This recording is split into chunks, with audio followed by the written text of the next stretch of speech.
The Henschel Hs 129 was a World War II ground attack aircraft fielded by the German Luftwaffe. The aircraft saw combat in Tunisia and on the Eastern Front.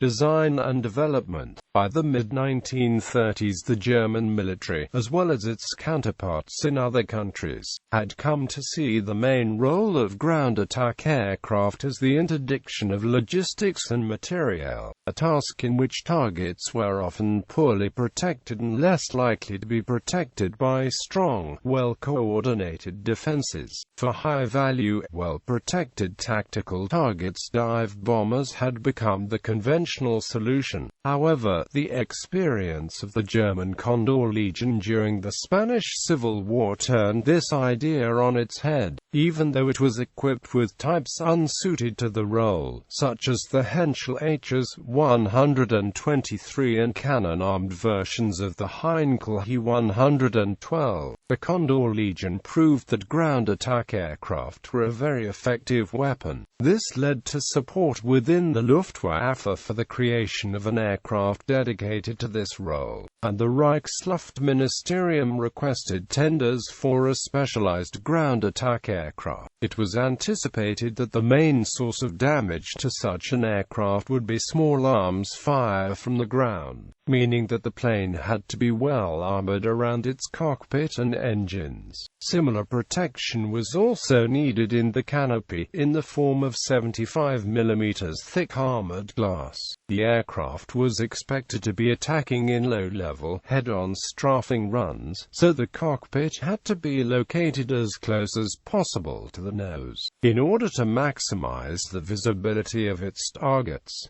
Another, non-operational, requirement severely hampered the designs. The RLM insisted that the new design be powered by engines that were not being used in existing aircraft, so that the type would not interfere with production of established types deemed essential to the war effort. Only 4 companies were asked to submit tenders. 3 submissions followed, and only 2 of these were considered worthy of consideration. One derived from an existing Focke-Wulf reconnaissance type, the FW-189, and Henschel's all-new Hs 129 prototypes. The Hs 129 was designed around a single large bathtub of steel sheeting that made up the entire nose area of the plane, completely enclosing the pilot up to head level. Even the canopy was steel, with only tiny windows on the side to see out of and 2 angled blocks of glass for the windscreen. In order to improve the armor's ability to deflect bullets, the fuselage sides were angled in forming a triangular shape, resulting in almost no room to move at shoulder level. There was so little room in the cockpit that the instrument panel ended up under the nose below the windscreen, where it was almost invisible. Some of the engine instruments were moved outside onto the engine nacelles, as on some models of Messerschmitt's Bf 110 heavy fighter, and the gun sight was mounted outside on the nose. Henschel's plane came in 12% overweight, with the engines 8% underpowered, and understandably, it flew poorly. The controls proved to be almost inoperable as speed increased, and in testing, one plane flew into the ground from a short dive because the joystick forces were too high for the pilot to pull out. The Focke-Wulf design proved to be no better. Both planes were underpowered with their air-cooled, inverted V12 Argos's 410 engines, and very difficult to fly. The RLM nevertheless felt they should continue with the basic concept. The only real deciding factor between the 2 designs was that the Henschel was smaller and cheaper. The Focke-Wulf was put on low priority as a backup, and testing continued with the Hs 129A0. A series of improvements resulted in the Hs 129A1 series, armed with two 20mm MG 151 20th cannons and two 7.92mm MG 17 machine guns, along with the ability to carry 450 kg bombs under the fuselage centerline. Even before the A1s were delivered, the plane was redesigned with the Gnome 14M radial engine, which were captured in some number when France fell and continued to be produced under German occupation. This engine supplied 522 kilowatts for takeoff compared to the Argus at 347 kilowatts. The Gnome radials were also made in versions with opposite rotation for the propeller, and were installed on the Hs 129 with the port engine rotating clockwise and the starboard rotating counterclockwise, as seen from nose on, thus eliminating engine torque problems. The A1 planes were converted into Hs 129B0s for testing, and the pilots were reportedly much happier. The main complaint was the view from the canopy, so a single larger windscreen and a new canopy with much better vision were added, resulting in the production model Hs 129B1. B1s started rolling off the lines in December 1941, but they were delivered at a trickle. In preparation for the new plane, ISCHLG-1 had been formed up in January with Bf-109E, Bs and Hs 123s, and they were delivered B0s and every B1 that was completed. Still, it wasn't until April that 12 B1s were delivered and the 4th Staffel became ready for action. They moved to the Eastern Front in the middle of May 1942, and in June they received a new weapon, the 30mm Mk101 cannon with armor-piercing ammunition in a centerline pod. Deliveries of the new Hs 129B2 model began in May 1942, side by side with the B1. The only difference between the two were changes to the fuel system. A host of other minor changes could be found almost at random on either model. These changes accumulated in the B2 production line until they could eventually be told apart at a glance, the main differences being the removal of the mast for the radio antenna, the addition of a direction-finding radio antenna loop, and shorter exhaust stacks on the engines. In the field, the differences seem to be more pronounced. The Rossat's field refit kits were renumbered and some were dropped, and, in general, the B2 planes received the upgraded cannon pack using a 30mm Mk103 cannon instead of the earlier Mk101. These guns both fired the same ammunition, but the 103 did so at almost twice the rate. By late 1942, reports were coming in about the ineffectiveness of the Mk101 against newer versions of the Soviet T-34 tanks. One obvious solution would be to use the larger 3.7 cm beak A-37, recently adapted from the ground-based Flak 18.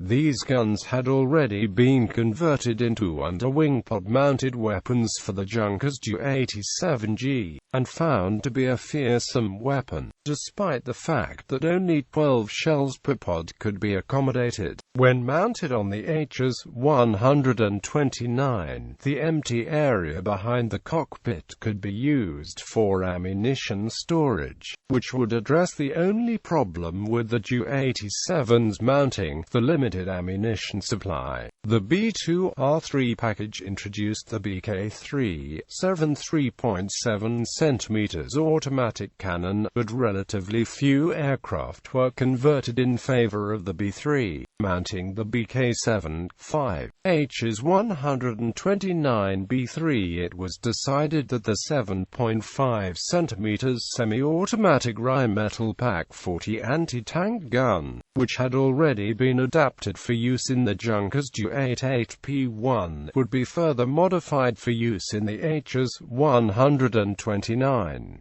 This resulted in the BK-7-5, which, even though it weighed 1,200 kilograms, was lighter than the Pak-40. Fully automatic, featured a new hydraulic recoil dampening system and a new, more aerodynamic muzzle brake. An autoloader system, with 12 rounds in a rotary magazine, was fitted in the empty space behind the cockpit, within the rear half of the wing root area. The gun and its recoil mechanism occupied a substantial gun pod under the fuselage, and a circular port at the rear of the pod allowed spent cartridges to be jettisoned immediately after firing. While this new variant, the Hs 129B3, was theoretically capable of destroying any tank in the world, the added weight worsened the aircraft's general performance and was inferior to previous variants. The Bordkanone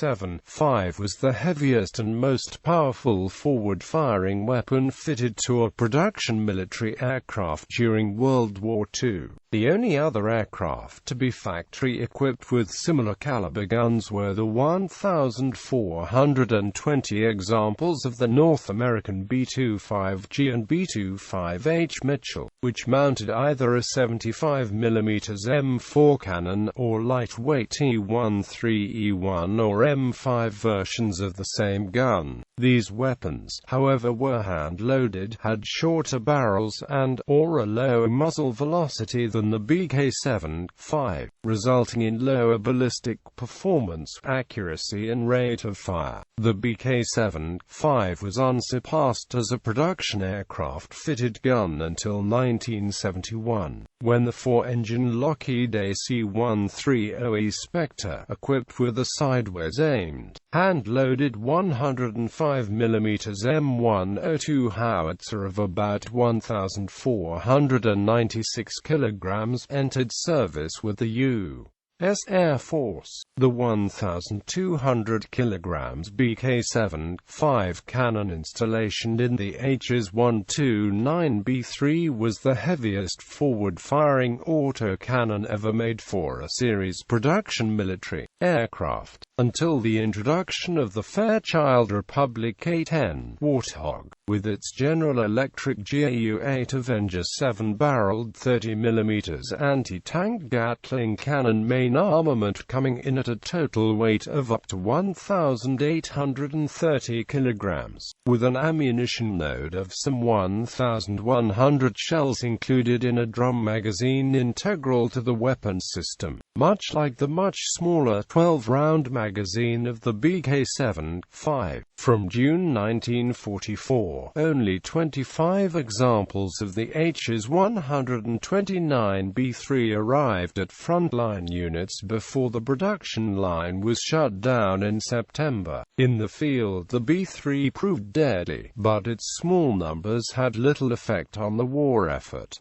Hs 129C. In order to address the poor performance of the aircraft, plans had been underway for some time to fit the plane with newer versions of the Italian Isotta Fraschini Delta engine that delivered 630 kilowatts. The engine installation ran into a number of delays, however, and was still not ready for production when the plant was overrun by the Allies in 1945. Hs 129D, planned version of the Hs 129, powered by either two 1,085 horsepower Junkers Jumo 211 or two 1,539 horsepower BMW 801 to improve its performance. No prototypes were made. Operators: Germany Luftwaffe, Hungary Hungarian Air Force, Romania Royal Romanian Air Force. Specifications. Data from Henschel Hs 129. Der geflügelte Buchsenaufner. General characteristics. Crew 1 pilot, length 9.75 meters, wingspan 14.20 meters, height 3.25 meters, wing area 29.0 square meters. Empty weight 4,020 kilograms. Max takeoff weight 5,250 kilograms. Power plant 2 times Gnome 14 M4/5 14-cylinder radial engines, 522 kilowatts each. Performance maximum speed 407 km per hour at 3,830 meters. Range 690 kilometers. Service ceiling 9,000 meters. Rate of climb 8.1 meters per second. Armament 2 by 7.92 mm MG-17 machine guns. Later models from 1943 to 1944 replaced the MG-17s with 2 by 13 mm MG-131 machine guns, 2 by 20 mm MG-151 20th cannons, 4 by 50 kilograms fragmentation bombs on belly racks, or a 30 mm Mk101 armor-piercing gun in a conformally mounted gun pod. Later models could also carry a Mk103 gun pod, or a Beak A3.7 gun pod. 2 by 50 kilograms bombs on underwing mounts.